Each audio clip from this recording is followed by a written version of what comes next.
spend a lot of these sessions telling us you want your team to stay to 2 penalties or fewer. How do you explain the second period? Wow, dumb penalties. I mean, they were penalties. We want to yell at the referee, but every one was a penalty, from the hook to the trips to the unsportsmanlike. Those are penalties. So, I mean, we can yell and get mad at them all we want. Like, I mean, I guarantee they were looking for penalties on their team to try to even it up a bit, but they only found that one interference when he knocked the stick out of the hand. So, well, yeah, sometimes things happen like that, and you get your stick in the wrong position, you get a little lazy, and you start playing not to lose, and those things happen. Bruce, with the timing of it, dovetails with when I assume throughout the bench you would have found out that Dallas and Vegas had gone past regulation and eliminated your club from contention. Do you think frustration, anything like that, maybe impacted the flow of the game? I have no idea. I can't think what they were thinking. Like, I mean, all I know is we came out really good, and we wanted to win, and we went through. With 3 minutes to go in the first period, we started taking penalties, and we couldn't get out of that rut. And then when you're doing that, there's a lot of guys that aren't playing that don't kill, so they get cold, and it's a snowball effect, and you end up not looking very good. And thank God Spencer Martin was incredibly good tonight again. Bruce, on the Miller penalty, the first one, the unsportsmanlike one after the first goal, was that a result of him being upset with something on the play and saying something to the ref? Did you get an explanation on that? Well, I think you should talk to him about that. And for Spencer Martin, how good was it to see his performance tonight? Well, Spencer Martin was great. I mean, his effort on the first 5-on-3 was outstanding alone, and without the stick too. I mean, he wants to prove he's an everyday NHLer, and he's played 4 games for us. I mean, it's a small sample size, but he hasn't disproved it, I'll tell you that.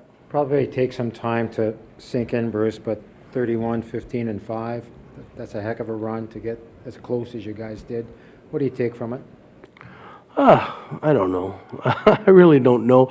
We pushed to win from day one, and I think if there's anything that I like about it is to change the culture into winning is the only thing that matters. And I think that's something that, that I preached every day since the day I got here, and hopefully it's sunk in, and there were games when we weren't good, but we still won, and that's what counts. And we can fix the problems if we're as long as we keep winning. Like, I mean, those problems are fixable problems, and but I think that's one of the things. I mean, the guys now, they hate to lose. And you can see it on their face, whether it was in Calgary or Minnesota, that they go out to play games and they expect to win the games. And I think that's what you want in a hockey club, that they expect to win games when they get up there. And then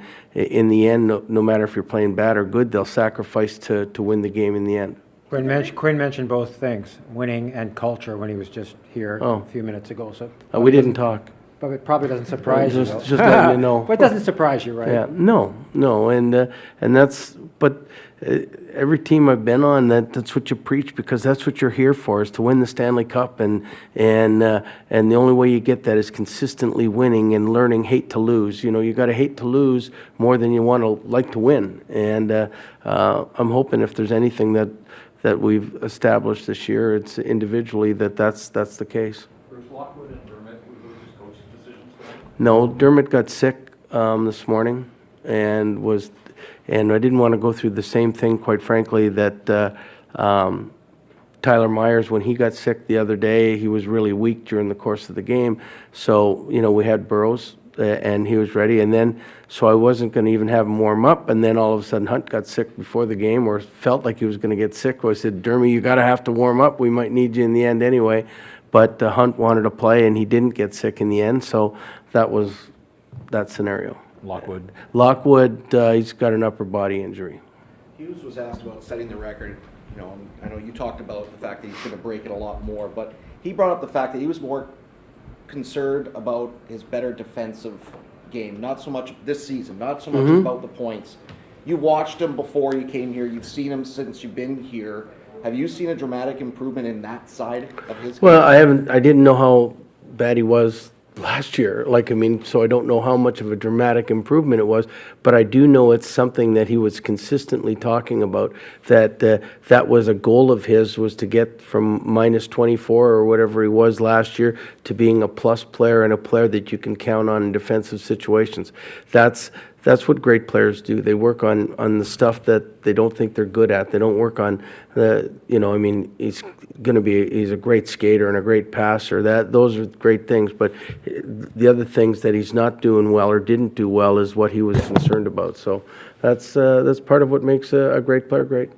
Bruce, you'll correct me if I'm wrong, but I think once in Minnesota, when you first took over in Anaheim, and now here, are the only times in your lengthy career as a head coach that you've missed the playoffs.